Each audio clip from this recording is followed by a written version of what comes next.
हरियाणा के फरीदाबाद में स्थित एक ओयो होटल से सेक्टर 31 के पुलिस थाने में फ़ोन पहुंचता है और फ़ोन करने वाला व्यक्ति बताता है कि साहब मैं फला फला ओयो होटल से बोल रहा हूं और वहां पर एक लड़की की संदिग्ध परिस्थितियों में मौत हो गई है। पुलिस पहुंचती है। पुलिस जाकर जब छानबीन करती है, यकीनन दोस्तों यहाँ पर एक ऐसा एंगल निकल के आता है, कुछ ऐसे ट्विस्ट एंड कुछ ऐसे टर्न्स देखने को मिलते हैं जिसको सुनने के बाद में कहीं ना कहीं आप पूरी तरीके से हिल सकते हैं। आखिरकार ये लड़की उस ओयो होटल के अंदर अपने प्रेमी के साथ में बस कुछ समय गुजारने के लिए गई थी, लेकिन इंटीमेट होते समय इन दोनों के बीच में कुछ ऐसा हुआ कि इस लड़की की मौत हो गई। तो ये पूरी कहानी सिलसिलेवार तरीके से दोस्तों मैं आप लोगों को सुनाऊंगा, लेकिन आप लोगों से रिक्वेस्ट है कि चैनल अभी नया है तो आप लोग के प्यार की, आप लोग के सपोर्ट की बहुत ज़्यादा ज़रूरत है। आप लोग अपना प्यार, अपना सपोर्ट हमें इस चैनल पर लगातार देते रहें, क्योंकि आप लोग सपोर्ट दिखाएंगे तो हम कहानियों का जो सिलसिला है ये लगातार जारी रख सकते हैं। और आपका एक कमेंट्स, आपका एक लाइक मेरे लिए एक गिलास ग्लूकोज का काम करता है। तो चलते हैं, फिर शुरू करते हैं। दोस्तों बात करें अगर आज की इस कहानी की, तो आज की इस कहानी की शुरुआत होती है हरियाणा से, और इसी हरियाणा के अंदर एक जगह लगती है फरीदाबाद। और इसी फरीदाबाद के अंदर तारीख 25 जुलाई साल 2025 को शाम के वक्त सेक्टर 31 के पुलिस थाने में अचानक से एक फ़ोन पहुंचता है। फ़ोन करने वाला व्यक्ति ओयो होटल से था। ये ओयो होटल का एक स्टाफ था। ये पुलिस को बताता है कि साहब इस तरीके से हमारे होटल के कमरे के अंदर एक लड़की की रहस्यमय तरीके से मौत हो गई है। अब पुलिस जब इस तरीके का मामला सुनती है, तुरंत गाड़ी लेती है और मौके वारदात वाली जगह पर पहुंचती है। दोस्तों जब पुलिस वहां पर पहुंचती है तो वहां पर ऑलरेडी लोगों की बहुत सारी भीड़ जमा थी। पुलिस उन लोगों की भीड़ को हटाती है, उस कमरे में पहुंचती है जिस कमरे के अंदर डेड बॉडी पड़ी हुई थी। पुलिस देखती क्या है कि यहाँ पर होटल के स्टाफ के साथ में एक और लड़का है, जिस लड़के का नाम पूछने पे पता चला कि इसका नाम दीपक है। उम्र लगभग इसकी 28 वर्ष के आसपास होगी। जो लड़की थी, जिस लड़की की डेड बॉडी उस होटल के अंदर पड़ी हुई थी, उसके जो पूरे कपड़े थे ये पूरे कपड़े अस्त व्यस्त थे। जिस्म पर चोटों के निशान तो दिखाई नहीं पड़ रहे थे, लेकिन जो बेडशीट थी साथ के साथ जो आसपास का फर्श था इसमें खून के धब्बे साफ दिखाई पड़ रहे थे। लिहाजा जो पुलिस थी तुरंत उस डेड बॉडी को अपनी कस्टडी में लेती है एंड डेड बॉडी को कस्टडी में लेने के बाद में तुरंत उसको पोस्टमार्टम के लिए भेज देती है। अब इधर डेड बॉडी पोस्टमार्टम के लिए भेजी गई थी, इधर पुलिस जो थी वो होटल के स्टाफ से पूछताछ करती है।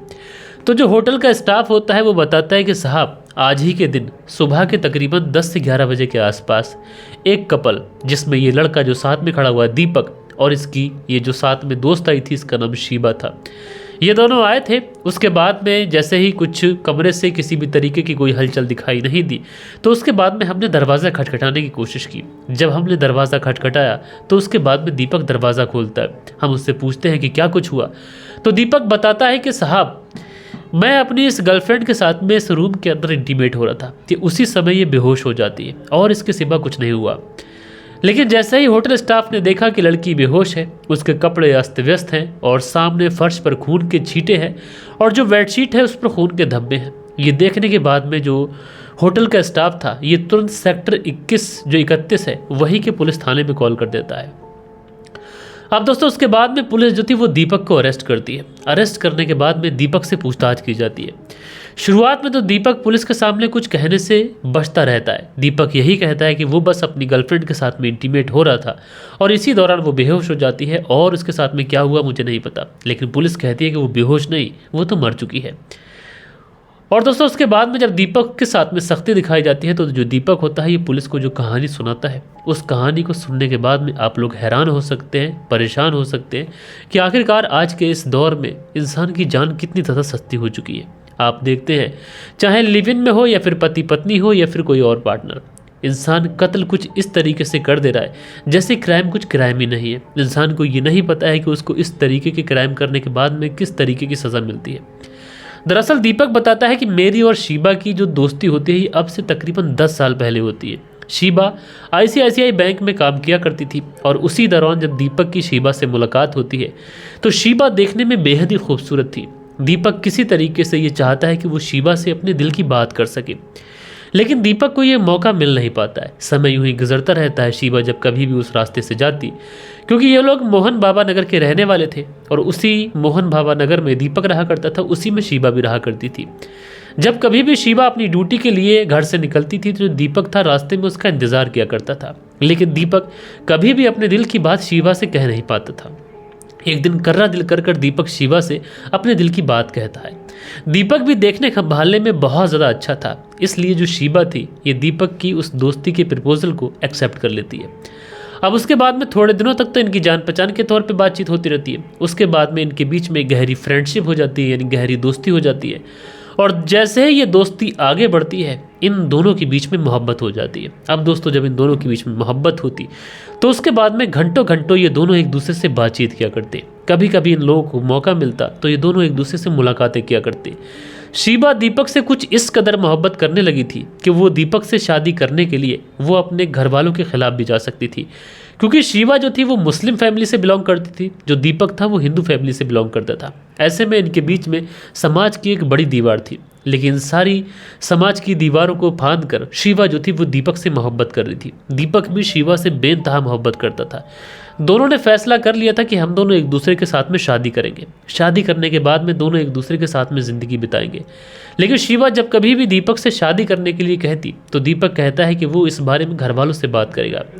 लेकिन दोस्तों ये तो पॉसिबल नहीं था कि घर वाले इतनी आसानी से इस रिश्ते को मान जाते। इसलिए दीपक के रिश्ते जो घर वाले होते हैं साथ के साथ शिवा के जो घर वाले होते हैं वो कहीं ना कहीं इस रिश्ते में एक तरीके से दिलचस्पी नहीं दिखाते हैं।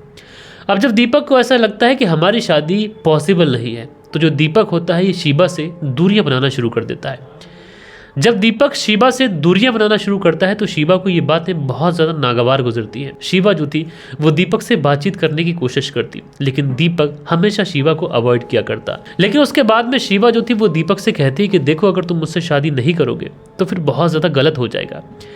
इसलिए अब जो दीपक था ये मन ही मन में डरने लगता है। उसको ऐसा लगता है कि अगर शिवा ने उसके खिलाफ पुलिस में कोई केस कर दिया तो वो तो फंस जाएगा, समाज में बदनामी होगी वो अलग से। इसलिए 25 जुलाई साल 2025 को जो दीपक था वो शिवा को कॉल करता है एंड कॉल करने के बाद में कहता है कि मैं तुमसे मुलाकात करना चाहता हूँ। जैसे ही मुलाकात की बात आती है तो शिवा बहुत ज़्यादा खुश हो जाती है। उसको लगता है कि अब उसका जो दीपक है ये उसकी ज़िंदगी में वापस लौट आया है, क्योंकि वो उससे मुलाकात करने की बात कह रहा है। उसके बाद में जो शिवा थी और दीपक थे ये दोनों हरियाणा के उस फरीदाबाद के स्थित ओए होटल में पहुंचते हैं। वहां पर पहुंचने के बाद में होटल के स्टाफ से कहते हैं कि हमें कुछ घंटों के लिए कमरा चाहिए।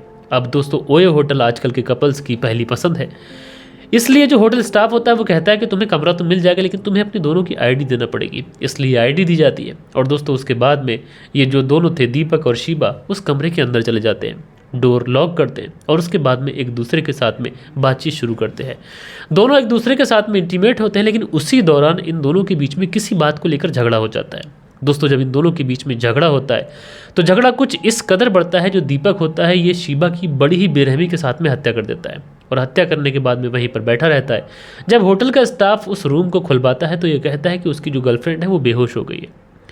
बड़ी हैरानी होती है दोस्तों जब पुलिस ने इस पूरे केस का खुलासा किया। हालांकि अभी इस पूरे केस के अंदर दीपक जो बातें बता रहा है वो सच है या फिर नहीं है इसको पुलिस वेरीफाई भी करेगी, या फिर हत्या के पीछे कोई और वजह है। हालांकि दीपक ने पुलिस को यही बताया कि उसने शिवा की हत्या इसलिए कर दी क्योंकि वो शिवा से पीछा छुड़ाना चाहता था। वहीं शिवा की जो दोस्त होती है वो पुलिस को बताती है कि शिवा पिछले कुछ दिनों से दिमागी तौर पर बहुत ज़्यादा परेशान थी। उसको बहुत ही ज़्यादा मेंटली वो डिस्टर्ब थी। उसको ऐसा लग रहा था कि दीपक उससे रिलेशनशिप ख़त्म कर रहा है, इसलिए वो बहुत ज़्यादा परेशान थी। वहीं जो शिवा की माँ होती है रज़िया, उन्होंने भी दीपक के ऊपर बड़े इल्ज़ाम लगाए हैं। उन्होंने ये भी कहा है कि दीपक पहले से शादीशुदा था और उसके बावजूद भी वो मेरी बेटी के साथ में खेलता रहा। बहरहाल दोस्तों आप लोग इस पूरी घटना के अंदर सबसे ज़्यादा जिम्मेदार किसको मानते हैं? आप लोग अपनी राय नीचे कमेंट्स बॉक्स में ज़रूर से ज़रूर दीजिएगा। बाकी दोस्तों कल के दिन मिलते हैं किसी और स्टोरी के साथ में। जब तक के लिए अपना ख्याल रखें, देश का ख्याल रखें, परिवार के रिश्तों की अहमियत को समझें। जय हिंद, जय भारत।